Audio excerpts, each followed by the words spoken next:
Huwag mahihiyang magtanong. Yan po ang sabi ng ina ng ating butihing Senador Grace Poe sa isang commercial para sa brand ng gamot. Kaya naman, Ginoong Pangulo, tumatayo po ako ngayong araw na ito para magtanong ukol sa personal and collective privilege. Noong nakaraang Biyernes po kasi, nagkaroon ng pirmahan ng isang kasunduan ang Philippine Health Insurance Corporation, PhilHealth, Development Bank of the Philippines, DBP, at Tingog Party List. Panoorin po natin ang naging news report sa ating state-sponsored news channel, PTV Philippines. Asahan ang mas marami pang health facilities sa rural areas. Diyan ay sa pamamagitan ng kasunduan sa pagitan ng Development Bank of the Philippines at Tingog Party List na bubuo sa Maalagang Republika Rural Financing Health Development Program. Sa ilalim ng programa, pwedeng mangutang sa DBP ang mga LGU para sa pagpapatayo o modernisasyon ng healthcare facility. Magbibigay naman ang PhilHealth ng operational support sa ilalim niya ng National Health Insurance Program. Tutulong naman ang Tingog Party List para hikayatin ang mga lokal na pamahalaan na paunlarin ang kanilang public healthcare services. Inaasahang makatutulong ang programang ito sa pagsulong ng Universal Healthcare Act. Maalagang Republika Rural Financing Health Development Program. Yan daw po ang tawag nila sa proyekto na kanilang gustong i-implementa sa bisa na kanilang naging kasunduan. Mas maraming health facilities sa rural areas, realization ng Universal Healthcare Act, at reduction ng mortality at morbidity rates sa pamamagitan ng pagtatayo ng primary healthcare facilities ang kanilang layunin. According to Tingog, the MOA design which outlines their program is intended to address the gaps in healthcare infrastructure in rural areas. They further claim that it facilitates the construction, expansion, and upgrading of hospitals and clinics, as well as acquisition of much-needed medical equipment. Ayon sa kumakalat na unsigned copy of the MOA, the obligations of Tingog Party List are the following: shall assist and coordinate with LGUs in ensuring their participation to the program. Number 2, shall provide complementary programs and trainings to ensure the fiscal viability of the operations of the hospital. Number 3, shall provide the necessary support in financing health expenses of the patients through its medical assistance program. Ang tanong ko po ngayon, alin po ba sa ating mga ahensya ng gobyerno ang in charge sa healthcare infrastructure? Anong ahensya po ang nakakapagbigay ng technical assistance patungkol sa mga usaping pangkalusugan? Anong ahensya po ng gobyerno ang nangangasiwa ng ating mga local government units? Ang PhilHealth ba? Ang DBP ba? O ang Tingog Party List? Sa taon-taon nating binabalangkas ang national budget, ang Department of Health lamang ang nakikitaan ko ng programa patungkol sa mga health infrastructure.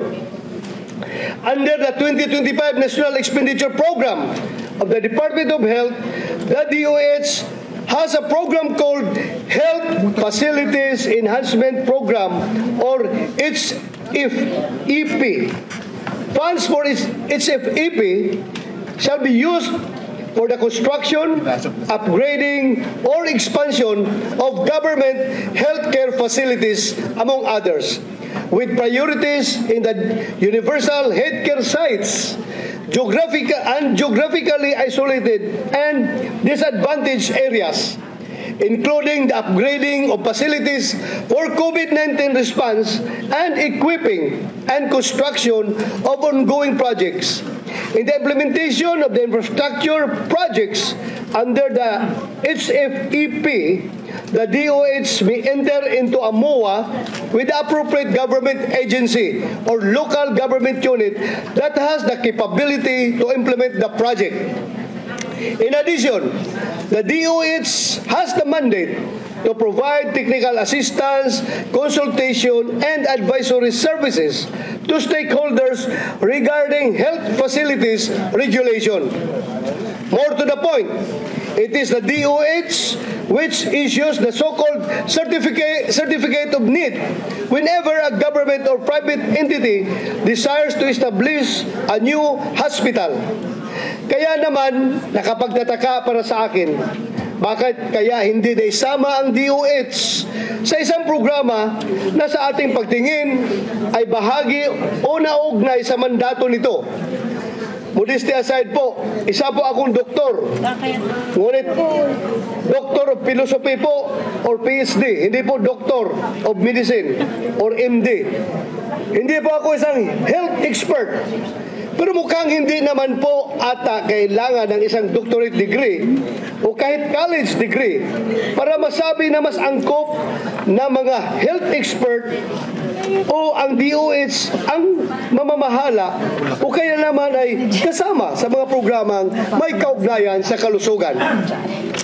Bakit kaya mas pinili ng DBP at PhilHealth na makasama sa kanilang MOA ang isang party list kaysa Department of Health? Gusto ko rin pong malinawan. Sa isang banda, nakakapagtataka rin po kung bakit hindi rin mas pinili ng DBP at PhilHealth ang Department of Interior and Local Government na siyang may mandato to exercise general supervision over local government units. Mas may kapasidad ba ang Tingog Party List kaysa DOH at DILG para mag-assist and coordinate with LGUs in ensuring their participation to the program intended to rehabilitate, expand, or construct LGU hospitals? O kaya naman ay makapag-provide ng complementary programs and trainings to ensure the fiscal viability of the operations of the hospital. Sa huli, Ginoong Pangulo, ang tanong ng lahat sa kasunduan na pinirmahan ng PhilHealth, DBP at Tingog Party List. Legal ba ito? Ethical ba ito? Hinaluan at hahaluan ba ng politika ang mga programang pangkalusugan? Masasabi ba natin na ito'y purong ethical at legal at walang halong agendang politikal? Mayroon po bang nalalabag na batas kagaya ng mga paratang ng ibang mga nakapansin sa timing ng programang ito? Hindi po tayo kailanman tutol sa pagpapalaganap ng mga proyektong makapagpapabuti ng sitwasyon ng kalusugan ng ating mga kababayan. Pero sana naman ay naayon sa batas ang papapatupad nito. Kung hindi natin pupunahin ang mga ganitong gawain na may akusasyon ng irregularidad, para saan pa ang pagiging mga mambabatas natin? Noong nakaraang budget deliberation lamang po natin ng 2025 budget, nabigyan pansin naman po ang kahalagahan ng pamumuhunan sa kalusugan ng ating mga mamamayan. May mga kasamahan din tayo na nagtanong na kung epektibo ang ating mga batas na may kaugnayan sa kalusugan, bakit marami pa rin ang pumipila sa Senado para humingi ng medical assistance? Nakakalungkot po na tila inaasa sa politika ang kalusugan ng ating mga mamamayan.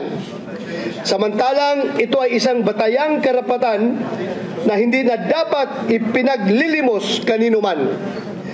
Kung magsasagawa po ng pagdinig ang ating Senate Committee on Health and Demography patungkol sa MUA ng PhilHealth, DBP at Tingog Party List, asahan po ninyo, hindi po ako mahihiyang magtanong. Maraming salamat po, Ginoong Pangulo.